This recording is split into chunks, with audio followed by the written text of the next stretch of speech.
YouTube, it is KG and welcome to another video. Today we are doing something just a little bit different from what I usually do on this channel, but the recent release of Disney's live-action remake of The Lion King inspired me to finally step into the movie analysis / commentary section of YouTube. So today I'm going to be doing a review of Disney's live-action Lion King and using that review to put a different message out there. For those of you that are new here, you may not know who I am, so let me take you back. A good deal of my life, incidentally, has been devoted to an appreciation for and constant watching of animated properties. Therefore, I think I'm a pretty decent candidate to talk about Disney's The Lion King just a little bit. I should open by saying I don't support the Disney live-action remakes. I haven't seen most of them, but I have seen reviews of them, so I know what they entail. And I just don't think they should be a thing. I don't see why they exist other than to make simple money, and they're just a rehashing of a story that already exists and is already very, very good, if not perfect. If Disney does ever do anything differently in them and not just make the same movie over again, which again is purposeless, if they ever do anything different, it's them fixing a problem that didn't exist in the first place. For example, in the live-action TV Kim Possible movie, Kim is not a cheerleader, but rather a soccer player as a way to up those girl power points. But let me tell you something about Kim being a cheerleader. It served a purpose, one, and two, no one was complaining about it. Kim being a soccer player is a change that nobody asked for, and it's a change that doesn't make any sense, because now why does Kim somersault and backflip everywhere? It's not like she's constantly training to do those things, she's just kicking soccer balls. Similarly, Belle in the live-action Beauty and the Beast is an inventor instead of her father being an inventor, but it kind of messes up her father's character and doesn't ever really go anywhere. There's no reason for it to be there, other than that aforementioned girl power, but if it doesn't turn into anything, why is it a thing? A lot of the remakes, I feel, don't understand Disney's original properties or don't understand what makes them great. Watching a remake, you just will not get that same zing factor, that same wow factor that you get with the original. A, because it's original, that's why sequels tend to not stack up, but B, because it's just not as good. They just don't get it. I just went and watched live-action Lion King last night because everyone and their stepmother's baby's aunt's cousin's sister wants to drag me to that movie, kicking and screaming against my will. I did, however, actually kind of want to see it because of a little roast sesh me and my animation class had. We did an activity where we compared the original circle of life sequence to the live-action circle of life sequence, and the critiques that we had in that seemed to hold up pretty well to the critiques that I have of the actual movie. So let's get into the review portion of this video. I find that this movie looked incredibly good.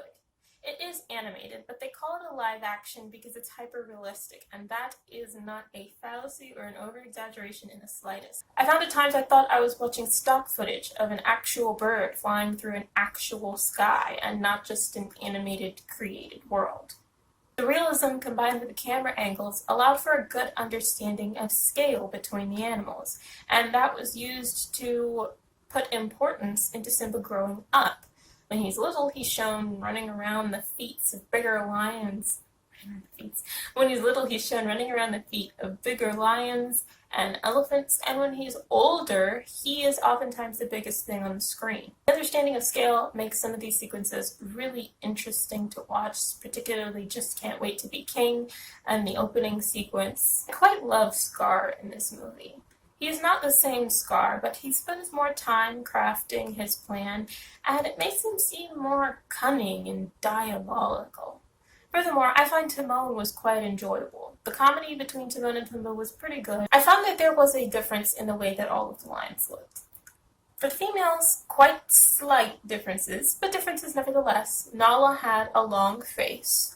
The queen didn't have a long face, and none of the rest of the females spoke, so it was pretty easy to tell Nala apart from Mufasa's queen. Scar looked distinctly different from Mufasa and Simba, and grown Simba and grown Mufasa were never on screen at the same time, so it wasn't that hard to tell Mufasa apart from his lion cub. So it was really nice that all of the lions looked different and that you didn't have to struggle to try and tell who was who and what was going on. The movie was all in all engaging, interesting, and Scar was honestly kind of a little scary in this one. Alright, not a good part. The bad. This is what you came here for. First, this movie is not live action, it's CGI animation, and it just irritates me that everybody's calling it live action because it's not live action, it's CG animated. That's why I put quotes around it every time I say it. It's not live action. There's no real lions, there's no real clouds, there's no real birds, they're all animated. And it's a little weird that Disney is animating one of its properties when it was already animated, but it's fine, because they changed styles, it's fine, I'm supposed to accept it, I don't accept it. It doesn't need to happen. You already animated it. Why are you animating it again? One critique that was flying around a lot when my class was watching the trailers was that the lions and other animals, incidentally, looked emotionless. This is true, but you could generally tell how characters were feeling just by listening to the voice acting and through a term that we need to talk about called suspension of disbelief. Suspension of disbelief is basically just the idea that when you're engaging in an entertainment experience, you're going to accept whatever's going on. Is there a giant purple monster threatening to collect 5 stones and snap half the universe out of existence? No. But in order to enjoy Thanos and Infinity War, you need to accept that he is real and that he is a threat in the universe in which he exists. Suspension of disbelief is an immersion of you, as the viewer, into this imaginary world. When you fail to suspend, or get rid of, your disbelief, you find yourself sitting in the movie theater going, oh, they don't have cell service now all of a sudden. Well, how convenient for Mr. Scissorhands.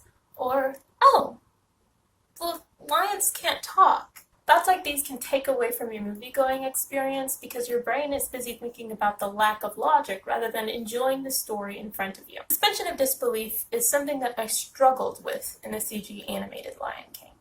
You see, in the original Lion King, when the characters are 2D animated, it's very apparent that the pixels on your screen are not real lions with real emotions, real feelings, and real problems. It's very apparent that nothing going on in the TV is real or has stakes or is worth caring about. But it's also very easy to just tell yourself that you're going to accept that it's real, and you're going to accept these emotions, and you are going to care about it. And through that initial decision that you are going to allow yourself to immerse in this animation, you can enjoy the property. This, however, doesn't happen when the characters are photorealistic, because you can't look at a lion with a bright red mane and say, that's not real. They look very real, and your brain is likely to believe at some point during the movie that they are. I found that instead of the first 2 seconds of the film being me getting used to the animation style, I spent probably the first 20 minutes of this movie and other little moments throughout it as I was watching, confused.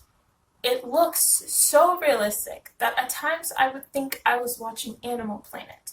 And then when the lions on Animal Planet start singing and talking, it's just very jarring and confusing, and it makes it hard to just enjoy the movie and focus. Then, when certain characters, at generally pretty rare times if I'm being honest, but still at times, wouldn't look as realistic as all the others, it would take my brain out of the action again. I found this was a problem with Pumbaa when he was first introduced, and the hyenas pretty much the whole time. They just didn't look as realistic as everything else, and looking at them, all I could think was, oh, that's not real. Because everything else looked like it was real, even though it wasn't. And this was another way that my brain just couldn't suspend disbelief and get immersed into this film. I was just too focused on the visual inconsistencies and lack of logic with a talking parrot. Well, he was a parrot. What kind of bird is that? So you know what I'm trying to say. If this was the original Lion King, my thoughts wouldn't be, oh, that tuft of fur looks fake. It would be more so, of course that tuft of fur looks fake. This whole movie looks fake, and I'm not even thinking about the fact that this looks fake, because I already addressed that in the first 2 seconds of this movie when I decided to suspend my disbelief and go ahead and believe it was all real. It wouldn't have been a problem with animation. 2D animation, I mean. It wouldn't have been a problem with 2D animation. Until Mufasa died, my brain was very confused, and it couldn't really settle into the movie. And after he died, while I was entertained, I still found that there were moments when I just couldn't fathom what was happening in front of me. My next big issue are the characters. In the original, because it's animated, it doesn't matter if realistic conventions are followed. The CG version seeks to mimic reality, so it can't do that. It can't give its characters bright red manes, and it can't give Scar his sassy gay walk. Certain characters who we came to know and love quickly because of the way they behaved in the 2D version just do not work in this movie. For example, the hyenas and Rafiki suffer the most from this. In the original, the three hyenas' dynamic and vibrant appearances made us understand who they were almost instantly. The lady was the leader, this one is stupid, and that guy's caught in the middle. In the new live-action one, not only do all of the hyenas look the same, but they do not have such intense characteristics as they did in the original. It's still kind of there, but not quite as strong, and it just leaves you wondering, why did they take the time to pull out these three specific hyenas as the hyenas we need to remember? They're not that special, and it honestly would have been more logical to just leave the hyenas as one big pack of hungry Scar helpers. They just really didn't need to be those three characters because they just don't work in a hyper-realistic setting. Furthermore, Rafiki isn't as silly and crazy and off the wall as he is in the original. His stick with the coconuts, I think it's coconuts, the stick with the two balls attached to it doesn't even come in the end, so he's not hitting anybody upside the head with that stick. And he's very, very purposeless in this movie. He does still come in and show Simba his space dad, but that just feels like a deus ex machina in this movie rather than an earned character moment of like, well, he is quirky and strange, so of course he would know how to speak to spirits. It just seems like something that he can do randomly. It's very easy to forget that he even exists as you're watching this movie, and because he is a hyper-realistic version of himself, half the time it looked like he was struggling to walk. I don't know what it is about the way baboons move, but he just looked like he was old and just on his last breath of air as he was walking around. I think the three hyenas and Rafiki are there for the sake of nostalgia, but when they're not the same character as the original, there is nothing nostalgic to call back to. I think you're supposed to think about what Rafiki used to be or what the hyenas used to be, and that is supposed to make their characters make sense. But for someone who never saw the original Lion King, those four characters are completely worthless. And as someone who was watching it having seen the original, they don't call back to the original, so they're not successful nostalgia grabs. They're just pale comparisons to the original characters that don't need to exist. The next issue is multifaceted, but if I were to summarize it, I would say be prepared. If you haven't heard, Be Prepared is not a song, it's a speech, and it lasts about 30 seconds. Now, this brings up the issue that the hyenas jump onto Scar's side almost instantly, but there was a scene just before where they got mad at Mufasa, so I guess I'll take it. But it also brings up the issue where it's not a musical number. Be Prepared is one of the best songs in the original movie. So as I was sitting in the CG version and I slowly started to realize that Scar was not going to start singing, I felt disgusted. And when the song ended, I looked at my boyfriend with a face of disgust in the theater, and he said to me, "It's different, but still good." Different, but still good. He wasn't wrong. It's obviously different, but it still works with the plot, and if you know the original Be Prepared as a song, it's kind of interesting to see it as a dramatic monologue. But my boyfriend should not have to make excuses for this movie.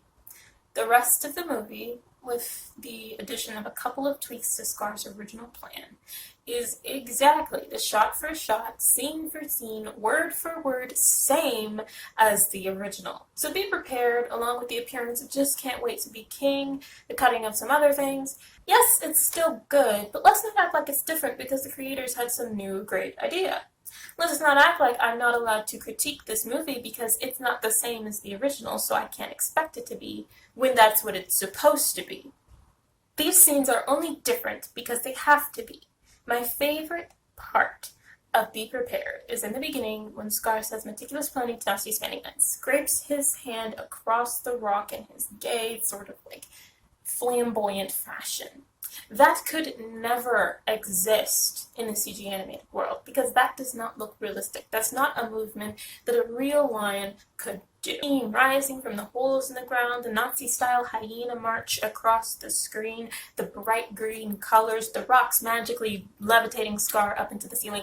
None of that works in the real world. None of that would make any sense in this setting with these characters. The same way that the animals stacking and Just Can't Wait to Be King couldn't happen with these realistic animals. The colors of these sequences, that is one of my biggest problems when you compare the CG version to the original 2D animation version side by side. The issue is the colors. You cannot get the same vibrant reds and yellows in the CG world because majority of the time the sky is blue and lions' manes lack saturation. There will be no gay-coded villain. There will be no lion in a vine swing. There will be no pink and blue sky daddy. It's just not possible. There's a reason the original was animated to not be hyper-realistic. And that is because the sand is not as vibrant in real life, and lions do not appear to look all that different or have all that intense of facial expressions to the human eye in real life. That photorealistic animals cannot emote in a way that is obvious to and resonates with humans. Now, this may seem like something obvious to say, but there's a few layers as to why this is important. First, let's get this out of the way. Animals are incredibly expressive. However, most of their expressions are not in the facial features as it is with humans. If people can't even understand an animal's body language in real life, how are they expected to understand it on the big screen with photorealistic animals? After all, we've seen that there is no stylization in their faces, so we can't read their emotions through their facial expressions. Instead, the audience is supposed to interpret how the character is feeling through their vocals and body movements, as well as using their knowledge of the original film. And while the voice cast is indeed talented, and I think they are doing a good job from what we've seen so far, all of the emotional expression shouldn't be resting on their shoulders. When you take this thing that was animated intentionally and bring it into real life, the things that were in the animation don't work anymore. That's why it was animated in the first place. When you de-animate it, of course, you have to change these things so that they look more hyper-realistic and so that it works. But I don't want to hear that it's different, but still good. I want it to be good, period. Some of the best parts of the original don't work in the CG version. And that would be acceptable if it was different, like Mulan or Maleficent. But it's not different. It's the same thing. It just doesn't work.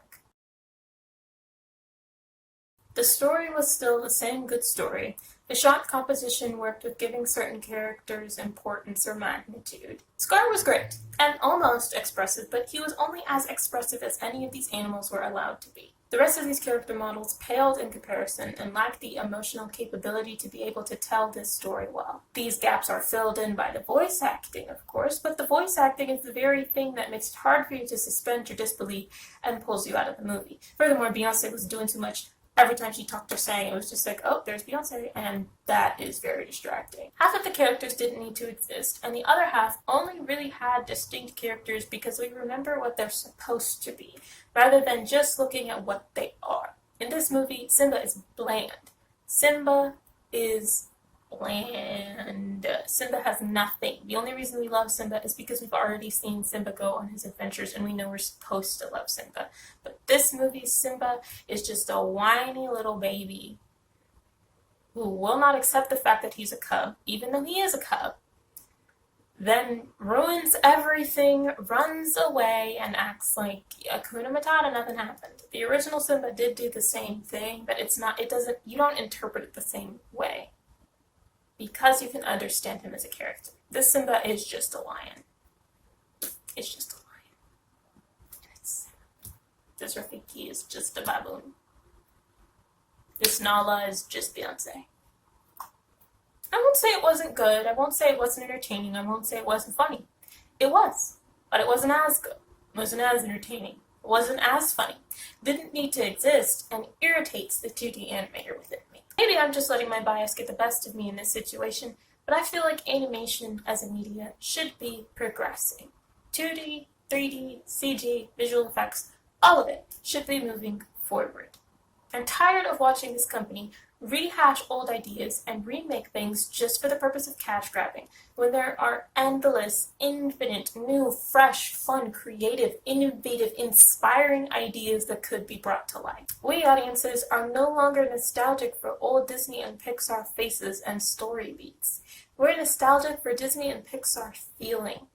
The emotion that those movies would put into you are important, and they do not exist in these live-action remakes, or at least not to the degree that they used to. Imagination, fascination, and excitement that these movies could draw out of me, that's what I want to see again. That's what I need to see Disney bring back. It's real simple. Do better. Thank you guys for watching. Click the links.